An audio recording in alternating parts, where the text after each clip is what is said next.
ہمارے معاشرے کی تلخ حقیقت یہ ہے کہ ہمارا چھوٹے سے چھوٹا بچہ بھی آج کل ڈپریشن کا شکار ہے، اور افسوس کی بات یہ ہے کہ وہ اپنے ڈپریشن کو ختم کرنے کے لیے طرح طرح کی دوائیاں لے رہا ہے۔ ہم نے کبھی ان باتوں کی طرف غور ہی نہیں کیا جن کی وجہ سے ہم ڈپریشن کا شکار ہو جاتے ہیں۔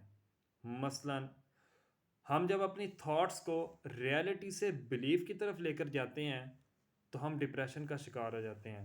جیسا کہ ہم سوچتے ہیں کہ ہم ایک کاروبار کریں گے، کاروبار کرنے سے پیسہ آئے گا، پیسے سے گاڑی لیں گے، ایک بنگلہ لیں گے، اور ہو کچھ اس طرح جاتا ہے کہ ہم جب کاروبار کرنا شروع کرتے ہیں تو ہمارے پاس اس کی اتنی انفارمیشن نہیں ہوتی، ہم جلدی میں اس کاروبار کو شروع کرتے ہیں اور بری طرح سے ناکام ہوتے ہیں۔ اب ناکامی کے بعد ہم بری طرح سے ڈپریشن کا شکار ہو جاتے ہیں۔ اس کے بعد ہم طرح طرح کے کونسلرز کے پاس جاتے ہیں، طرح طرح کے ڈاکٹرز کے پاس جاتے ہیں اور دوائیاں لیتے ہیں۔ اب مسئلہ یہ ہے کہ اس ڈپریشن سے نکلا کس طرح جا سکتا ہے؟